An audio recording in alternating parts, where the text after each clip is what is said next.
MDR महबूब में उसके साथ आज एक नई वीडियो के साथ हाजिर खिदमत। आज बैन अल-अक़वामी जो हालात हैं और बैन अल-अक़वामी जो एस्पेक्ट में अगर आप देखें तो सबसे बड़े जो दुनिया की जो दूसरी सुपर पावर है रशियन फेडरेशन यानी रूस, वहाँ पर आज जो खबरें और इत्तलाआत आई हैं कि उनके एक कॉन्सर्ट हॉल में एक मॉल में ख़ुदकश हमला हुआ है और वहाँ पर टेररिस्ट अटैक हुआ है, दहशतगर्दी हुई है, जिसके नतीजे में कम बेश 135 अफराद हलाक हो गए हैं और कम बेश इससे इतने ही जो हैं वो ज़ख्मी हैं। और इंतहाई अफसोसनाक और काबिल मज़म्मत कि पुरअमन और महज़्ज़ब सोसाइटी में इस किस्म के रुझानात और थर्ड वर्ल्ड वैसे ही पूरी दुनिया जो है जो तरक्की पजीर ममालिक है वैसे ही जैसे कि जिनमें सरफ़हरिस्त पाकिस्तान है जो दहशतगर्दी का शिकार है, तो इसके साथ साथ अब महज़्ज़ब मुआशरे में भी इस किस्म का रुझान पाया जाने लगा है और जो कि इंतहाई काबिल अफ़सोस और काबिल मज़म्मत है, जिसकी जितनी भी मज़म्मत की जाए वो कम है। और पाकिस्तान पहले ही पाकिस्तान की तरफ से इस चीज़ का मज़म्मत की गई है और इज़हार ताज़ियत की गई है उन मुतासरीन के साथ जो लोग यहाँ जिनको जो कीमती जानें ज़ाया हुई उनके साथ और उनके गम में बराबर की शरीक हैं। और दीगर जो अब ये जितना भी अगर आप इसका इज़हार मज़म्मत या इज़हार अफसोस कर लिया जाए, लेकिन इस किस्म के वाक़यात क्यों पेश आए। अब इधर से अगर हम देखें कि रशिया ना तो किसी मुल्क को, ना किसी ममालिक की सॉवरेनिटी को, ना किसी की जो उनके जो टेरिटोरियल जो मामलात हैं उसमें मुदाखलत नहीं करता और रशियन फेडरेशन हमेशा मसालत और मफाहमत में पेश रहा है। तो इस किस्म के उस मुल्क में वाक़यात जो हैं वो इंतहाई अफसोसनाक और जिसे कहते हैं कि जितनी भी उसकी मज़म्मत की जाए वो कम है। अब इसके बरक्स अगर आप देखें तो मशरिक़ वस्ती में जहाँ इसराइल की बर्बरियत और दहशतगर्दी पूरे ख़ित्ते में कुत्ते का जो अमन है उसका दाव पे लगा हुआ है और जेनोसाइड और एथनिक क्लेंजिंग की जा रही है और फ़लस्तीनियों की नस्ल कशी जो है वो जारी है और जिसका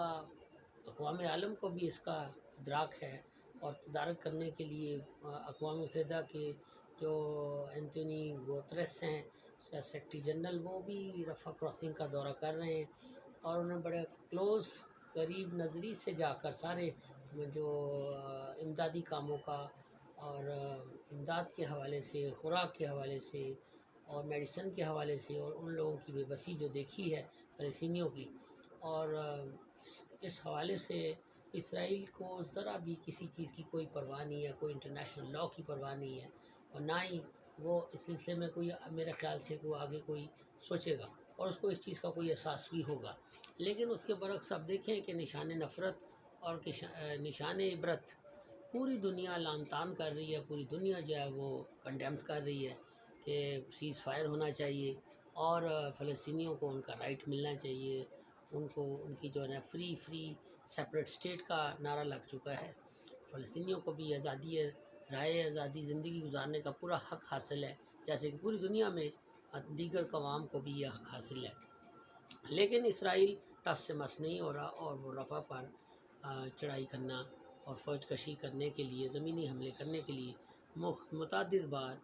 अंदिया दे चुका है। लेकिन इसकी इन खबरों या इन बातों को अगर आप देखें तो यूनाइटेड नेशन का जो इजलास हुआ है जिसमें सोवियत यूनियन और चाइना ने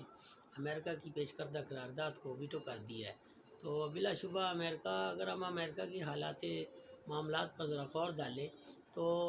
ईरान पाकिस्तान पाइपलाइन के हवाले से जिस डठाई के साथ अमेरिका की मुदाखलत भी सामने नज़र आई है और उसने ये खुल के कहा है कि वो हम बड़ी करीब से देख रहे हैं कि इस मामले में फ़ंडिंग कौन करेगा। लेकिन पाकिस्तान के दफ्तर ख़ारजा से बड़ा क्लियर कट जवाब भी आ चुका है, जिनमें दफ्तर ख़ारजा ने वाज़िया अल्फाज में कहा कि पाकिस्तान एक आज़ाद ख़ुद मुख्तार मुल्क है, वो अपने फ़ैसले ख़ुद करेगा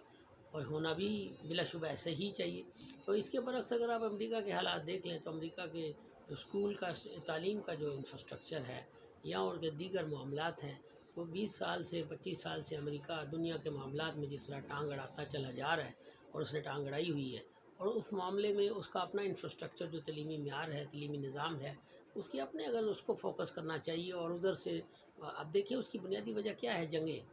अब इसके बरक्स सोवियत यूनियन अगर लड़ रहा है तो वो यूक्रेन के साथ उसके अपने एक मफादात हैं اور اگر اس کے برعکس اگر دیکھیں امریکہ کے معاملات کو، تو امریکہ نے ہر معاملے میں ٹانگ اڑا رکھی ہے، اور جس ٹانگ اڑانے کی وجہ سے پوری دنیا میں اس کو میرے خیال سے کوئی قدر کی یا پذیرائی کی نگاہ سے نہیں دیکھا جا سکتا۔ صرف